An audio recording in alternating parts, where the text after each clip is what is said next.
आज हम स्टूडेंट सभी भारतीय संविधान व शिक्षा के बारे में अध्ययन करेंगे। शिक्षा के अंतर्गत हम संविधान का अर्थ पढ़ेंगे। संविधान शब्द अंग्रेजी भाषा के कॉन्स्टिट्यूशन शब्द का हिंदी रूपांतरण है। कॉन्स्टिट्यूशन शब्द की उत्पत्ति कॉन्स्टिट्यूशन प्लेस टुगेदर से हुई है, जिसका अर्थ है एक सोच रखना। हम बहुत सारी सोचें रखते हैं अपने अपने देश के लिए, अलग अलग तरीके से हम अपने राज्य के लिए, देश के लिए भावनाएं रखते हैं, एकता की भावना रखते हैं और इसी भावना के कारण हम अपने देश से जुड़े रहते हैं। किसी राष्ट्र की शासन व्यवस्था का संचालन संविधान द्वारा होता है। संविधान राष्ट्र का वह मार्गदर्शक है जिसे राष्ट्र अपने लिए चुनता है।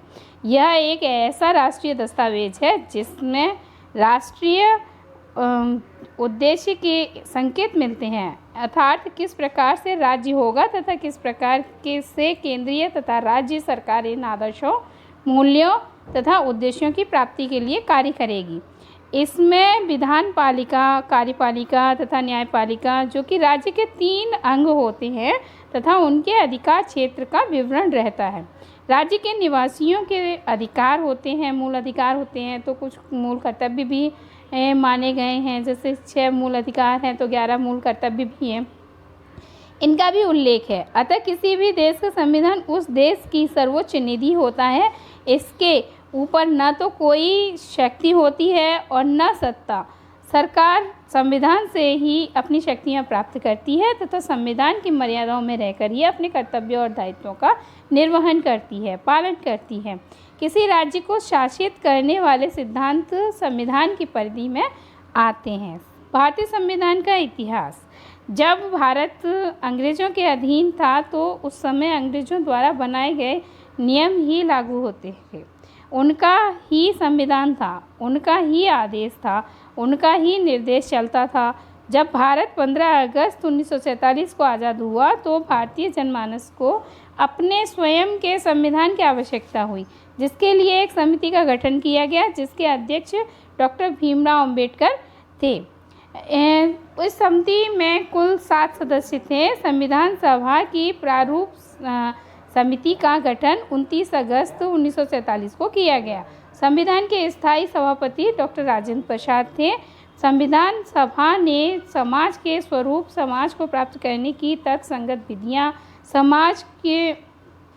समाज को बनाने हेतु विशेष प्रकार की प्रशासन व्यवस्था आदि बातों के लिए एक ढांचा तैयार किया।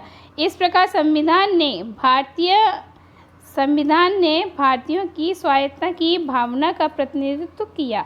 संविधान का निर्माण करते समय इस बात का विशेष ध्यान रखा गया कि वह प्रशासन, एकता व अनुशासन के समस्त घटकों का संयोजन होना चाहिए, जिसमें सभी भारतीयों को समान अधिकार प्राप्त हो। अतः संविधान में जाति, रंग, धर्म, भाषा आदि के आधार पर कोई भेदभाव नहीं किया जाना चाहिए। वर्तमान भारतीय संविधान में 407 अनुच्छेद, मूल संविधान में 395 अनुच्छेद थे, जो 25 भागों में विभाजित थे और उसमें 10 अनुसूची, लेकिन अब तो 12 अनुसूचियाँ हैं। काफ़ी बदल गया है संविधान की रोटेशन। भारतीय संविधान की प्रस्तावना सबसे मुख्य भाग है और मुख्य उद्देश्य का है ये हमारी। इसके बारे में हम चर्चा करेंगे क्योंकि यह मुख्य भाग है। प्रत्येक भारतीय संविधान के प्रारंभ में सामान्यतः एक प्रस्तावना होती है, जिसके द्वारा संविधान के मूल उद्देश्यों एवं लक्ष्यों को स्पष्ट किया जाता है। यह संविधान का सबसे मूल्यवान अंग होने के कारण संविधान की आत्मा, कुंजी व मानदंड है, जिसके आधार पर ही संविधान का मूल्यांकन किया जाता है। भारतीय संविधान की प्रस्तावना संविधान में जुड़ा हुआ एक श्रेष्ठ आभूषण है। यह भारत के प्रजातांत्रिक गणतंत्रात्मक राज्य का एक संक्षिप्त किंतु सारपूर्ण घोषणा पत्र है। संविधान के गौरवपूर्ण मूल्यों को संविधान में इस प्रकार समाहित किया गया है कि यह इसकी मूल भावना को अधिक स्पष्ट कर देता है। वर्तमान में इसकी प्रस्तावना इस प्रकार है। हम भारत के लोग भारत को एक संपूर्ण प्रभुत्व संपन्न, समाजवादी, धर्मनिरपेक्ष और